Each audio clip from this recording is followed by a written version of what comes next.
बिस्मिल्लाहिर्रहमानिर्रहीम। अस्सलाम वालेकुम नाज़रीन, आप यूट्यूब चैनल देख रहे हैं। मैं इमरान खान हूँ। नाज़रीन, सुहेल वड़ाइच साहब ने एक कॉलम भी लिख दिया और इमरान खान साहब से कहा जी आप माफ़ी मांग लें।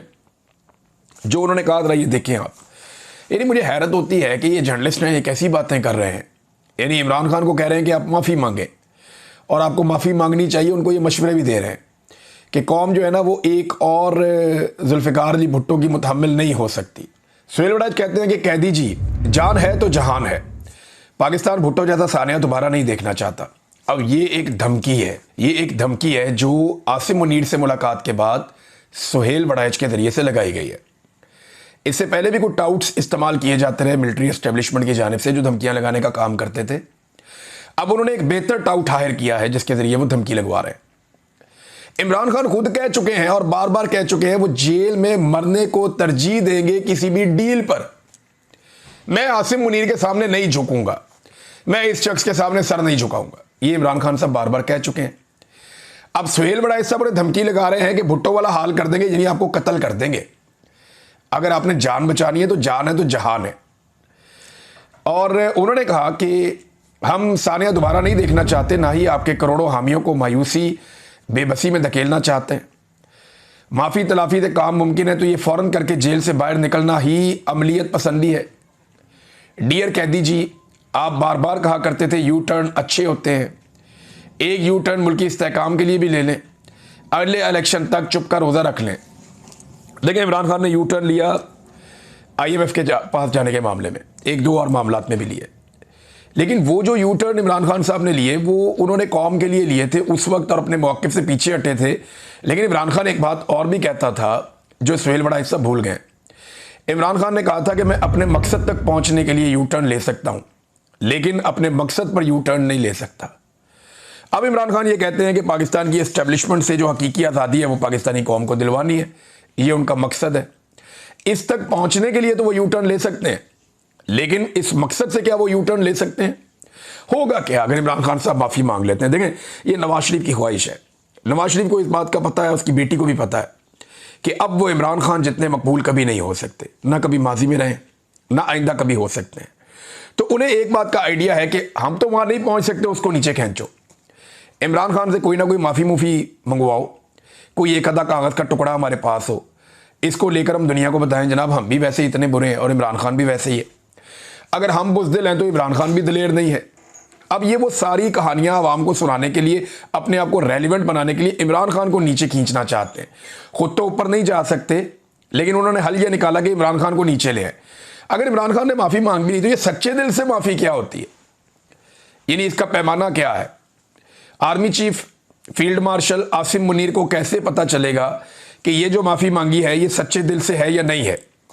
उसका क्राइटेरिया क्या होगा? क्या बावजू होकर कोई ख़ास तरीक़ाकार करके कोई सच्चे दिल से खुशू खुजू के साथ वो कैसे पता चलेगा कि ये जो माफ़ी मांगी गई है ये सच्चे दिल से माफ़ी मांगी गई है या झूठे दिल से माफ़ी मांगी गई है? एक तो ये मुझे बहुत अजीब लगता है जो ये बात की जाती है। दूसरा, अगर इमरान खान साहब इस मामले में एस्टेब्लिशमेंट से हार जाते हैं, फ़र्ज़ करें, तो क्या होगा? होगा ये कि अगले कुछ अरसे तक के लिए, या हो सकता है एक लंबे अरसे तक के लिए, अवाम के अंदर से ये ख्वाहिश या उम्मीद दम तोड़ जाए कि जनाब एस्टेब्लिशमेंट को शिकस्त दी जा सकती है, या एस्टेब्लिशमेंट से जान छुड़ाई जा सकती है, या एस्टेब्लिशमेंट के जुल्म से बचा जा सकता है। हो सकता है लोगों में ये उम्मीद दम तोड़ जाए और इस वक्त एस्टेब्लिशमेंट को यही चाहिए कि पाकिस्तान की आवाम ये सोचना भी बंद कर दे कि किसी दिन वो पाकिस्तान की एस्टेब्लिशमेंट को अपने ताबे कर लेंगे। अब इसमें सुहेल वड़ाइच साहब ने जो कॉलम लिखा वो तो आपके सामने, मैंने आपको बता दिया कि वो मशवरे दे रहे हैं, साथ धमकियाँ भी पहुँचा रहे हैं। लेकिन ये सुहेल वड़ाइच साहब का पुराना तरीक़ाकार है। ये एस्टेब्लिशमेंट के आज की दासी नहीं है, ये एस्टेब्लिशमेंट की आज से गुलामी नहीं कर रहे। ये बहुत पुराने एस्टेब्लिशमेंट के मुती हैं, ये बहुत पुराने एस्टेब्लिशमेंट के चाहने वाले हैं। यानी हमें तो ये कहते हैं ना लोग कि जनरल बाजवा से या फैज़ से हमारे अच्छे ताल्लुकात थे। मैं लानत भेजता हूँ, मैं सारी ज़िंदगी कभी फैज़ हमीद को मिला भी नहीं, और जनरल बाजवा से जो मुलाकात हुई उसके अंदर भी इख्तलाफ हो गया। यानी मैंने जनरल बाजवा को उसके मुंह पर कहा था कि जनरल साहब 70 साल आपने चूरन बेचा कौम को कि कश्मीर को आज़ाद करवा लेंगे। अब आप हमें कह रहे हैं कि जाकर हम कौम को ये बताएं कि जनाब भूल जाएं कश्मीर को और इंडिया के साथ ताल्लुकात नॉर्मलाइज करें। ये नहीं होना। फिर मैंने उन्हें कहा ये जो आपने बनाई तरीके लबैक के बारे में मैंने कहा ये लाहौर से लेके पिंडी तक ये जो आपने खेल खेल दिया है ना, ये आपको किसी दिन पता चल जाएगा जो ये आपके साथ करेंगे। और आप हमें चाहते हैं कि हम जाके इनसे लड़ें, तो आप क्या करेंगे? आपको ये फैसला खुद करना पड़ेगा कि आपने कौम के साथ ये क्या किया। ये चीज़ें मैंने उनके सामने रखी थी। तो मेरी तो जनरल बाजवा से जो मुलाकात हुई, एक दो मुलाकातें, वो भी इसी तरह की थी, कोई अच्छी मुलाकातें नहीं थी, बदमज़ा वाली थी।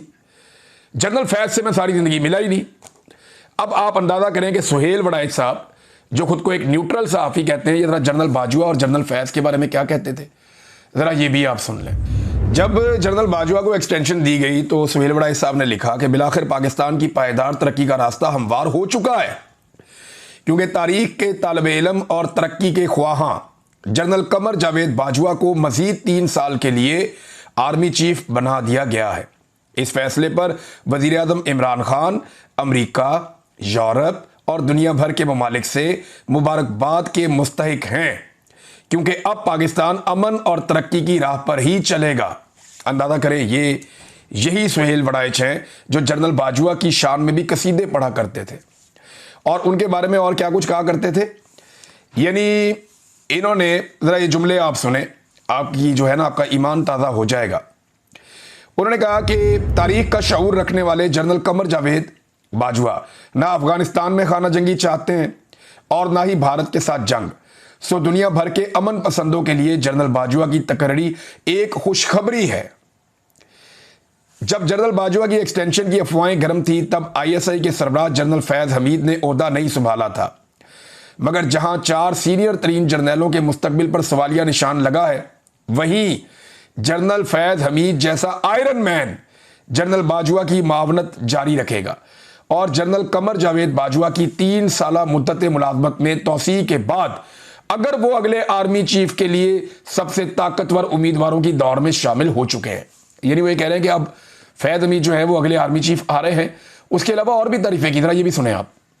आगे वो कहते हैं कि जनरल फैज़ हमीद 4 सीनियर तरीन जर्नलों में शामिल होंगे और अगर उन्हें भी इसी तरह 6 साल यानी 2028 तक बतौर अगले army chief of the staff अपनी पॉलिसी तसलसल से जारी रखने का मौका मिलता है, तो पाकिस्तान भी मलेशिया, हांगकांग और चीन के मॉडल की तरफ फायदा उठाकर और तरक्की करके 12 साल गुजारकर नई मंजिलों की तरफ गामजन हो चुका होगा। यानी ये कह रहे थे कि पाकिस्तान चाइना बन जाएगा, मलेशिया बन जाएगा, हांगकांग बन जाएगा अगर जनरल बाजवा ने ये 3 साल निकाल दिए। उसके बाद जनरल फैज़ हमीद को आर्मी चीफ बनाया गया और उसने भी 6 साल निकाल दिए, तो पाकिस्तान हांगकांग बन जाएगा। कमाल कर देगा पाकिस्तान तरक्की का। पाकिस्तान जो है वो एक बेहतरीन मॉडल पाकिस्तान तरक्की का अपना लेगा। ये जो कल कहानी सुना रहे थे जनरल आसिम मुनीर साहब की कि इनके पास 10 साल मनसूबा है, 5 साल मनसूबा है। अब ये कह रहे थे कि जनरल अयूब ने पायदार तरक्की, मुआशी तसलसल और सियासी इस्तेहकाम का 10 साल मॉडल बनाया और फिर इसे चलाया, डैम बनाए और पाकिस्तान को मलेशिया और जनूबी कोरिया की सतह पर ले जाने ही वाले थे कि अदम इस्तेहकाम हो गया, सियासी अदम इस्तेहकाम हो गया। ये शख्स बहुत पुराना जर्नैलों का मोती है, बहुत पुराना जर्नैलों के साथ खुशामद करने वाला है। मैं सुहेल वड़ाइच साहब के बारे में ये कहना नहीं चाहता था, लेकिन जो भी डिक्टेटर आता है परवेज़ मुशर्रफ से लेकर अब तक, सुहेल वड़ाइच साहब ने दबा के इनकी तारीफ़ें की और इनकी गेम उठाई और इनके कसीदे पढ़े और फिर वक्त आने पे ये इनकलाबी भी बन जाते हैं। कॉलम में 2 लाइनें शामिल करके ये इनकलाब के अंदर अपना नाम भी लिखवा लेते हैं। इस आदमी ने सबसे ज़्यादा पूरी दुनिया का ट्रैवल किया है अपने सहाफ़ी होने का फ़ायदा उठाकर। बहुत ट्रैवल किया है दुनिया का, मौजा ही मौजा। कभी एक छोटी सी कुर्बानी भी इन्होंने नहीं दी, कभी भी। जमहूरियत की खातिर हो जाए, सहाफ़त की खातिर हो जाए, इंसानियत की खातिर हो जाए, तो इन्होंने अपनी मौज मस्ती में ज़िंदगी गुजारी है और इन्हें यह लगता है कि मौज मस्ती ही ज़िंदगी है। यानी इमरान खान जो कुर्बानी दे रहा है उन्हें लगता है कि तो बेवकूफ़ी है। हर वो आदमी जो सुहेल वड़ाइच जैसी ज़िंदगी गुजारेगा, हर उस आदमी को इमरान खान जैसी ज़िंदगी गुजारने वाला आदमी बेवकूफ़ और पागल ही लगेगा। वो ये कहेगा कि यार कुर्बानी देने की क्या ज़रूरत है, लाइफ एंजॉय करो, जाओ वर्ल्ड टूर करो, फलां जगह पे जाओ, लोग टिकट देंगे, आप यहाँ जाओ, आप वहाँ जाओ, आप ये एंजॉय करो, तो मजे करो आप दुनिया भर की। और क्या ज़रूरत है कुर्बानी देने की, क्या ज़रूरत है मार खाने की, क्या ज़रूरत है टक्कर लेने की। लेकिन ये लोग तारीख में अपना नाम नहीं लिख पाते। आज सुहेल वड़ाइच साहब को लोग इसलिए जानते हैं कि वो इमरान खान का तस्करा कर रहे हैं। सुहेल वड़ाइच लिख दे कुछ और कॉलम, कोई पूछेगा भी नहीं, कोई बात भी नहीं करेगा। तो इनको अपने आप को रेलिवेंट रखने के लिए भी उन्हीं लोगों का नाम इस्तेमाल करना पड़ता है जिन लोगों को ये अपने से बेवकूफ़ समझते हैं। इमरान खान तारीख लिख रहा है और सुहेल वड़ाइच साहब सिर्फ इमरान खान का नाम इस्तेमाल करके कॉलम लिख रहे हैं। जो सवालात आर्मी चीफ से पूछने चाहिए थे वो तो पूछे नहीं। पूछना चाहिए था कि आपने 2024 के इंतखाबात में धांधली क्यों करवाई। पूछना चाहिए था कि आपने जाली फार्म 47 जारी क्यों करवाए। पूछना चाहिए था कि आपने पाकिस्तान तहरीक इंसाफ का इंतखाबी निशान क्यों छीना। पूछना चाहिए था कि तहरीक इंसाफ के लोगों को, शायरों को, सहाफ़ियों को, बाकी लोगों को जबरी तौर पे लापता क्यों किया। पूछना चाहिए था कि MNAs को अगवा क्यों किया गया। पूछना चाहिए था कि पार्लियामेंट के ऊपर अटैक क्यों किया गया। यानी वो जो सारी चीज़ें पूछी जानी चाहिए थी आर्मी चीफ से कि जनाब इनका जवाब दें जो आपके ऊपर इल्ज़ामात हैं, बजाय वो पूछने के उनके बिहाफ पे आकर धमकियां लगा रहे हैं और बता रहे हैं अब उल्टा काम हो गया। हुआ ये है कि सुहेल वड़ाइच से जो कॉलम लिखवाया गया उसने इमरान खान साहब को एक क्लीन चिट दी है। यानी वो कॉलम ये बता रहा है कि इमरान खान ने कोई जुर्म नहीं किया। वो कॉलम ये बता रहा है कि इमरान खान के ऊपर कोई केस सही नहीं है, सारे केसेस इमरान खान के ऊपर जाली है, 2 नंबर केसेस बने हुए हैं। और ये सिर्फ पाकिस्तान की मिलिट्री एस्टेब्लिशमेंट की ख्वाहिश को पूरा करते हुए या उनके गुस्से को मद्देनजर रखते हुए इमरान खान साहब को ज़बरदस्ती जेल में रखा गया है। और सिर्फ एक माफ़ी या एक सरेंडर इमरान खान साहब को इन सारी तकालीफ से बाहर निकाल सकता है। तो सुहेल वड़ाइच साहब का शुक्रिया कि नादानी में उन्होंने कुछ भी किया, कम से कम वो ये गवाही तो लेकर आए आर्मी चीफ से कि इमरान खान किसी कानून की वजह से जेल में नहीं है, इमरान खान किसी इंसाफ की वजह से जेल में नहीं है, इमरान खान सिर्फ और सिर्फ अपने मौक़िफ़ पर डट जाने की वजह से जेल में है। नादरीन, असद उमर साहब ने एक बड़ा इंटरेस्टिंग स्टेटमेंट दिया है। इस मौके पर वो स्टेटमेंट सुनाना बड़ा ज़रूरी है। उन्होंने कहा कि आज के दिन 37 साल पहले जनरल ज़िया-उल-हक वफात हुए। इनसे 2.5 महीने पहले उन्होंने, यानी उनकी फौत होने से जनरल ज़िया-उल-हक, आपको पता है कि आम की पेटियों में बम और फिर जनरल साहब का तैयारा तबाह हो गया, जनरल साहब शहीद हो गए। अब जनरल ज़िया-उल-हक के बारे में वो कहते हैं जी आज के दिन उनकी वफात हुई थी, लेकिन इस दिन से 2.5 महीने पहले उन्होंने पार्लियामेंट तहलील की, जुनेजो को बरतरफ किया। तज्जिया निगारों का कहना था कि जनरल साहब मुकम्मल कंट्रोल रखते हैं और सालों निज़ाम ऐसे ही चलता रहेगा, लेकिन अल्लाह को कुछ और मंजूर था और होता वही है जो अल्लाह चाहता है। ये असद उमर साहब ने कहा। तो वो कहते हैं ना, सामान 100 बरस का और पल की खबर नहीं। तो प्लान तो बड़े लंबे जनरल ज़िया-उल-हक के पास भी थे, जनरल मुशर्रफ के पास भी थे, जनरल याह्या के पास भी थे, लेकिन उनके प्लान कहाँ पे गए, उनके मंसूबे किधर गए, धड़े के धड़े रह गए। जब वक्त आता है ना, जब अल्लाह ताला की लाठी है वो बड़ी बेआवाज़ है, तो फिर आदमी कुछ भी सोचता रहे, होता वही है जो मेरा रब चाहता है। नाज़रीन, ज़रा ये एक और स्कैंडल देखें कि पाकिस्तान ने जो चीनी बाहर से इंपोर्ट करने का फैसला किया है, ये 2 लाख मैट्रिक टन शुगर है। इसको इंपोर्ट करने के लिए जिन कंपनियों ने सबसे कम कीमत ऑफर की थी उन्हें ये टेंडर नहीं दिया गया हुकूमत पाकिस्तान की जानिब से, बल्कि टेंडर उन्हें दिया गया जिन्होंने महंगी चीनी मंगाने के लिए कहा था।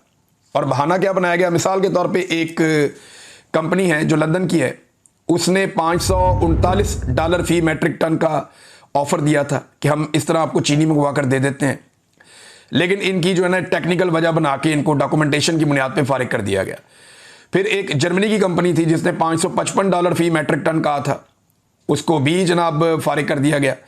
और फिर जो बिड मंजूर की गई उन कंपनियों को ये ठेका दिया गया जिन्होंने $580.75 फी मैट्रिक टन और दूसरी ने $586 फी मैट्रिक टन के हिसाब से, यानी एक स्विस कंपनी है और एक दुबई की कंपनी है, इनको ठेका दे दिया गया। यानी जो पाकिस्तान को सस्ती चीनी मंगा कर दे रहा है उसको ठेका नहीं दिया जा रहा, उसको रद्द किया जा रहा है, और जो पाकिस्तान को महंगी चीनी मंगा कर दे रहा है उसको ठेका दिया जा रहा है, उसको रद्द नहीं किया जा रहा। हर चीज़ में ये कौम को चूना लगाते हैं, हर चीज़ में ये कौम को बेवकूफ़ बनाते हैं, हर चीज़ में ये कौम को लूटते हैं, कौम का खून निचोड़ते हैं, और यहाँ पे भी वो यही कर रहे हैं।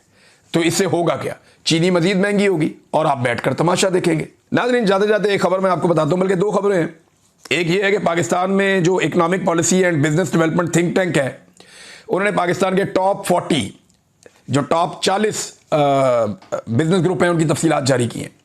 उनमें पाकिस्तान को नंबर 1 बिजनेस ग्रुप है, सिर्फ मैं आपको उतना बताना चाहूँगा, वो है फौजी फाउंडेशन। कोई मुकाबला नहीं दूर दूर तक। फौजी फाउंडेशन पाकिस्तान का नंबर 1 सबसे अमीर बिजनेस ग्रुप है, लगभग $6 अरब की वर्थ के साथ। अंदाजा करें आप। पाकिस्तान 1-1 अरब डॉलर के लिए तरस रहा है, लेकिन फौजी फाउंडेशन सबसे अमीर, सबसे तगड़ा, कोई मुकाबला नहीं दूर दूर तक, और उसकी वजह आप अच्छी तरह जानते हैं। दूसरी खबर ये बताता हूं कि पंजाब में नाजरीन 21,000 स्कूल, ये वो स्कूल हैं जो सरकारी स्कूल थे, इन्हें आउटसोर्स कर दिया गया है, यानी अब ये सरकार की तहवील में नहीं रहेंगे। 21,000 स्कूल पंजाब में फारिग कर दिए गए। 21,000, ये छोटा फिगर नहीं है। और इसमें 43,624 उसातिज़ा की असामियां ख़त्म कर दी गई, यानी लगभग 45,000 जो पढ़ाने वाले टीचर्स हैं वो भी फारिग कर दिए इन्होंने। ये पंजाब के अंदर तरक्की हो रही है, और पंजाब की वज़ीर आला जापान के अंदर चुपती फिर रही हैं कि किसी तरह किसी को पता ना चले कि मैंने किस हॉल के अंदर जाकर तकरीर करनी है, ताकि वहाँ पे अवाम ना पहुँच जाए या ओवरसीज़ पाकिस्तानी ना पहुँच जाए। अगले वीडियो में तफसीलात बताता हूँ। अब तक के लिए इतनी, अपना ख्याल रखिएगा, अपने चैनल का भी। अल्लाह हाफ़िज़।